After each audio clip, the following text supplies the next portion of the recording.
Link and cashback code in the description.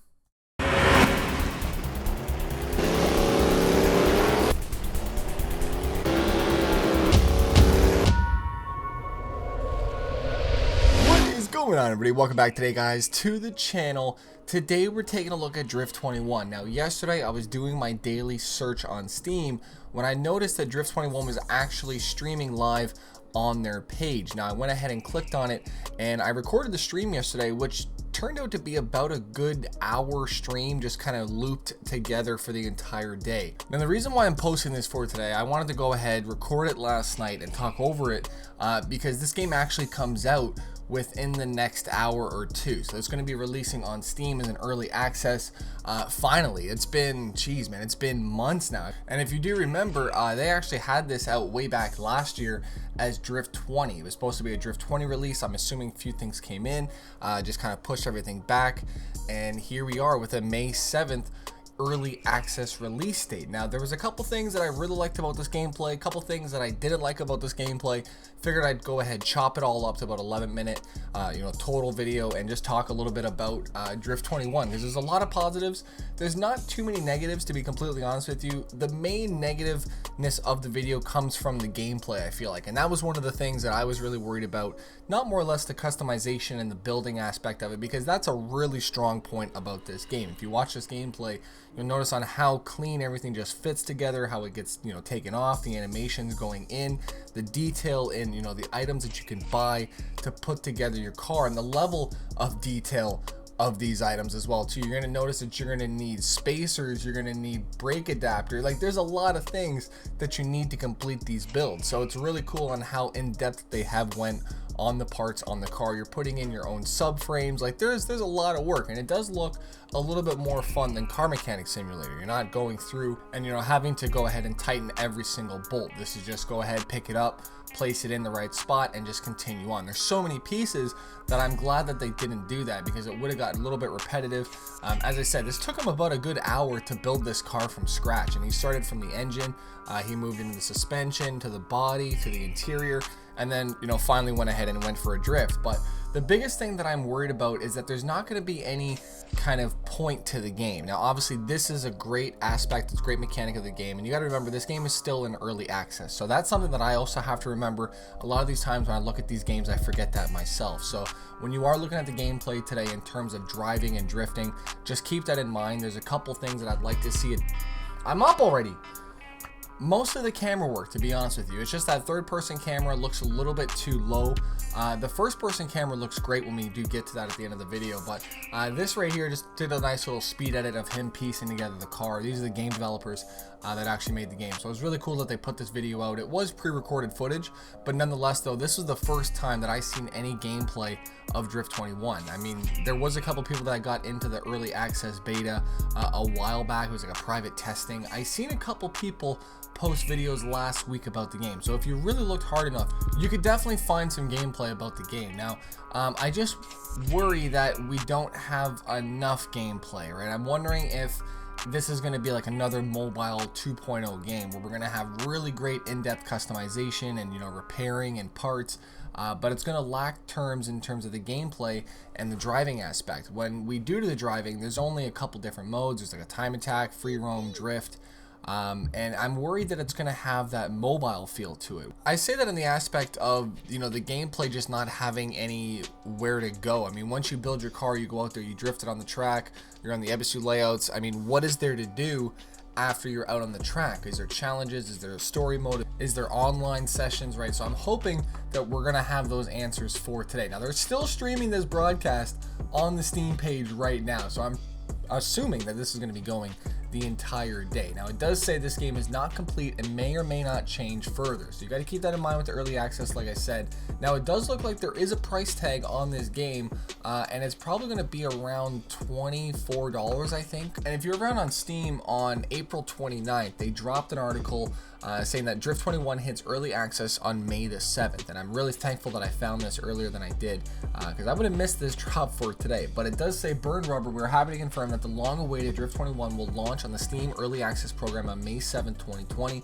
Originally born on the streets of Japan, drift racing is now watched and raced on a global scale and is considered the fastest growing motorsport in the world. It does say that at launch, Drift21 will offer the following: car tuning garage, over 750 parts, an extensive paint shop mode, a practice mode that allows you to practice your drifting skills, more than 20 challenges and various game modes, and Drift21 will be able to purchase on Steam Early Access program for $24.99, £22, or €24.99. See you on the circuit, man. Really excited about this game. This is just something brand new. It's something fresh. I mean, we've been lacking really good drifting games this year. Sadly, we didn't get a Forza last year, so we've just been all... I am up. You ever do that when you set 10 alarms and you just, right, you end up having them all go off as you're up, man? I am ready to go for today. Hopefully you guys are as well too. It's Thursday, May the 7th. We have Drift21 coming out today. We also have Forza Horizon 4 updating on Season 22 today also. So 2 big games for the weekend. Make sure you guys comment down below. Do you want to see Drift21 gameplay go up or Forza Horizon 4 Season 22? We got the brand new Celica coming into the game, so that's gonna be pretty exciting for the next few weeks. We got a lot of just good rally cars coming in. That's what I noticed. Pretty good car pack for Forza Horizon 4, so I'm excited for it. We got a couple new things coming in every single week, so definitely keep a lock on the channel. We got Forza Horizon 4, Drift21, Snow Runner gameplay, Grand Theft Auto gameplay. There's a lot going down. If there's anything that you have not yet seen on the channel that you want to, leave me a comment down below, and hopefully I will get to that in this next week or two. But on the Steam page, they posted up a bunch of questions and answers that they had. So the first question was why early access? And it says, our goal is to create a game that will fulfill the dreams of drifting fans. We put a lot of work into the key mechanics of the car tuning, and we've done a lot from our best to simulate the realistic behavior of drifting cars. We would like to fulfill the expectations of our title, so we decided to tighten our cooperation with our community and work on the game together. Approximately how long will the game be in early access? They ended up saying here, we're assuming that the early access phase will last several months. During this time, we'll be adding new tracks, cars, game modes, including multiplayer, fixing bugs, and refining key features according to the suggestions received from the community. We want to follow a strict action plan, and updates will be released regular on the game in the next few weeks. Now, they also talked about what's going to happen after early access. So the full version game will offer many more cars and tracks. There will also be new challenges and game modes. The game will also feature a multiplayer mode, which will allow you to create your competition. So that's actually kind of cool. We're going to have a customization, creation of game modes, I guess.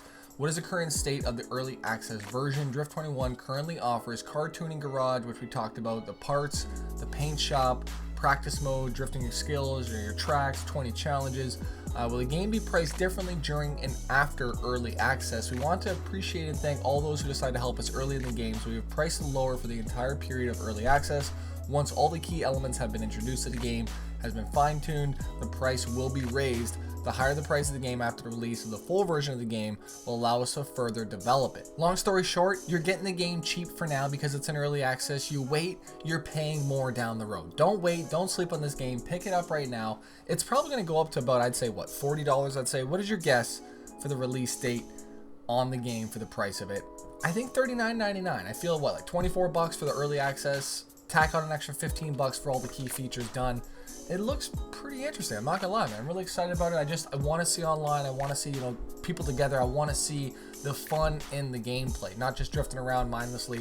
So that's really what I'm expecting from the game, is to have a really good core mechanic system for the fixing, for the painting, for the tuning. And then once we get into the gameplay aspect, that's where the game has really got to strive. So this is where we're getting into the gameplay right now. We have a track, mode, 3 different sections for today, which is pretty cool. Maname, we have school section, and these are all licensed tracks apparently. All of these are licensed, they're in the game, they're authentic, so that's pretty cool that they have that range, and you know, being able to include all of these with the actual names. It's a huge thing. A lot of the games nowadays will just kind of go around the corners and they'll have no names on the cars, on the tracks. It just doesn't look as polished as something like this does, right? So they're going through some of the modes here: free mode, solo run, and time attack. And it's just exactly what you see, right? You have a couple minutes to go through, get your points, drive around the track, and that's really about it. I would have liked to see maybe another car on the track with us just to fool around. I don't know if that's too much. I don't know if that's asking too much for early access or not, but either way, I'm excited to get my hands on the game. Excited to play it. The game does drop probably within the next hour of releasing this video, and then I need to make a decision of whether or not I'm playing Drift 21 or Season 22 on Forza Horizon 4. So let me know your thoughts down below in the comment section. I had a great time looking at this last night. It was a really nice surprise seeing it up on the Steam page. And one thing I didn't notice was the smoke actually last night. The smoke looked really good coming around there, and everything about the grass, about the buildings, they look phenomenal in the first person view. When you get into the third person view, the game kind of looks a little interesting. I don't know how to explain this. You know, I really hate giving you know, bad feedback about a view or about a game, especially when people have worked so hard on it, right? It's so just tough to do so. You know, the biggest thing is giving constructive criticism for games that do that, right? So I think in this case, I'd like to see the camera maybe up a little bit and not as static, right? I'd like to see maybe the car's front wheels alter a little bit and turn left or right. This camera angle right here vividly reminds me of Gran Turismo 4 back in the day, where the cars were just super static and it had that kind of sway motion to it. I'm looking for more or less a more you know, rotating third person camera that kind of goes with you a little bit, but not too much, right? It's a fine line to ride with those camera angles, but right, a little fine tuning. The game is still not done yet. Keep that in mind. Early access. The first person gameplay looks phenomenal though. I love the graphics on here. Remember, PC game, not console, dropping today, 1 hour from now, early access on Steam. Let me know if you guys are picking it up or not. Thank you guys so much for watching today. I'll see you guys back here maybe later or maybe tomorrow, man. I haven't yet decided. Thank you guys so much for watching. I'm out. Peace.